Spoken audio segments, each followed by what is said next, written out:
I think there's been a mediocre update actually when it comes to Polkadot as of late. Now, nothing I say is financial advice, but according to ChainSpect from March 27th to April 3rd, Polkadot was actually ranked number one in a very specific category. Now, that category was weekly top gainers in terms of transaction volume, and Polkadot, the growth was around 47%, which allegedly made it number one.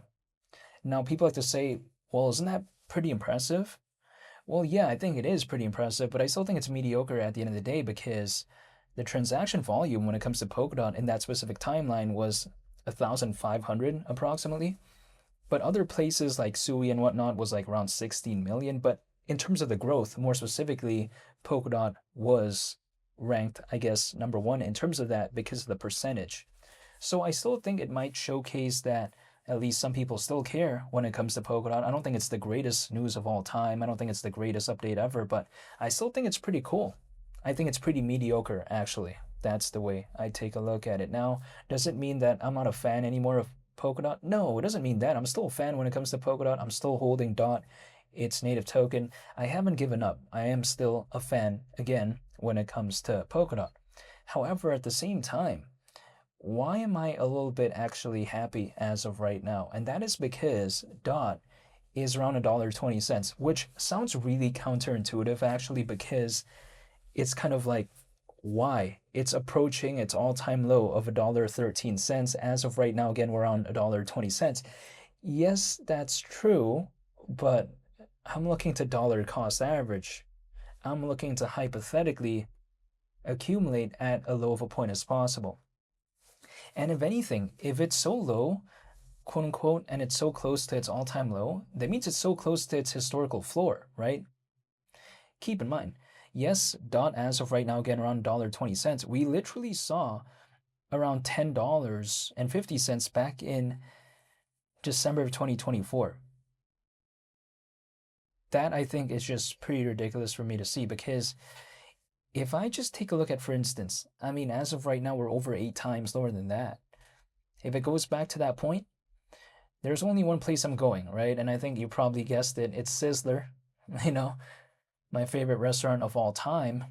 But I'm saying there's only one place I'm going, and it's back to Sizzler, because if, let's say, Polkadot just returns back to December 2024, I have zero need for an altcoin season anymore. That's my perspective. I mean, it'd be awesome, but I wouldn't need it actually at that point anymore.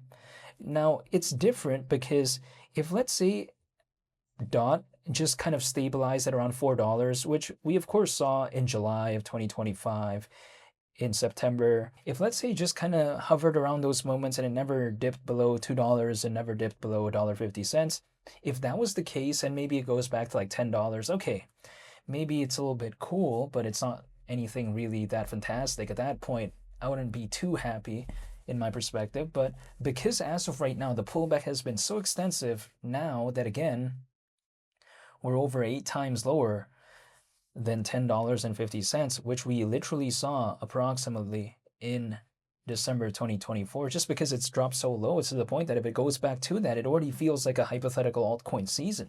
That's my perspective. It just, to the point where, yeah, if DOT goes back to that moment, I have zero desire for an altcoin season. Now, people like to say, well, Polkadot's irrelevant though. Think about this, right? Polkadot 2.0, we saw that. We see the aspects of elastic scaling. So automatically, I feel like Polkadot improved because of Polkadot 2.0. And also on top of that, we take a look at also the Polkadot ETF. Isn't that pretty cool? So when people like to tell me that, oh, Polkadot is so bad and all this, yeah, sure, maybe the charts are low when it comes to DOT, its native token, but fundamentally, I still see pretty cool things going on. But again, there's no kind of escaping the sentiment as of right now when it comes to the altcoin space. If I take a look at this space overall in terms of the fear and greed index, is actually at fear. You know, in a random hypothetical, even if Polkadot had a partnership with Justin Bieber or something like that, even if hypothetically that is the case, it still wouldn't do much to the charts when it comes to DOT, just because the market sentiment isn't the best.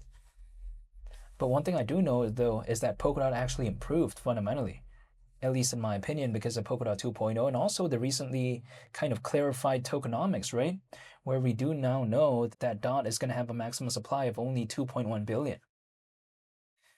So again, I feel like Polkadot actually is better than before, but the charts are lower. But if something became better, yet the charts are lower, I don't know why I'd complain. If anything, I'd actually prefer it for dollar cost averaging reasons. But I'm not telling anyone to do anything. This is just personally my perspective, my mindset, I would say. And I don't think Polkadot is focused on a niche that can go out of style randomly like that. No, I don't think so, because if I take a look at Polkadot, it's focused on interoperability, right? Primarily speaking, at least that's what I think about when I think about Polkadot. Now, what is that? Now, I'll explain this by explaining a lack of interoperability. Now, there's a lot of networks out there, a lot of blockchains out there, but because a lot of them are independent of one another, they can't really interact with one another, I would say. And sometimes, if that is hypothetically the case, then they lack interoperability, again, in some cases. So if I take a look at that right there, it's kind of a big issue because if we want to see the space kind of develop and grow and stuff like that, of course, there needs to be great interoperability. If there isn't, then it's going to greatly hinder, I think, the overall growth.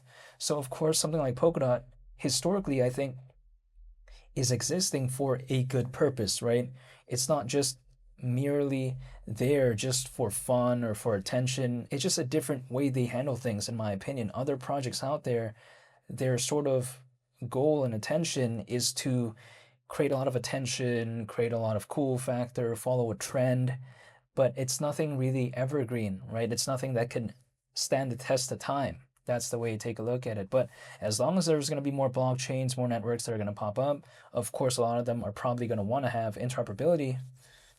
Polkadot's right there. Who knows if people are going to choose something like Polkadot, which Polkadot is a layer 0, by the way, right? We've heard about layer 1s, layer 2s, layer 3s, but Polkadot is a layer 0, and it's arguably the most recognizable layer 0, I think, that people often think about, usually. So when I take a look at Polkadot overall, I still like it. It's focused, again, on connecting blockchains together. It's focused on interoperability. It has a canary network called Kusama, and that's still doing pretty okay, in my opinion, even though the charts, again, not looking the best, but I'm saying at least Kusama's still around. So what do I have to complain about if I'm dollar cost averaging into DOT at almost all-time low levels? I have zero complaints for accumulation reasons only, but I am not telling anyone to do anything. But I'll be sure to make more updates when it comes to Polkadot, hopefully in the future, because, if there's something that's going to come out when it comes to Polkadot, some news, maybe some updates, I'll be sure to make a video on that. So again, hopefully y'all stay tuned for that. It's Mali the Captain. I'm out. Peace. Bye.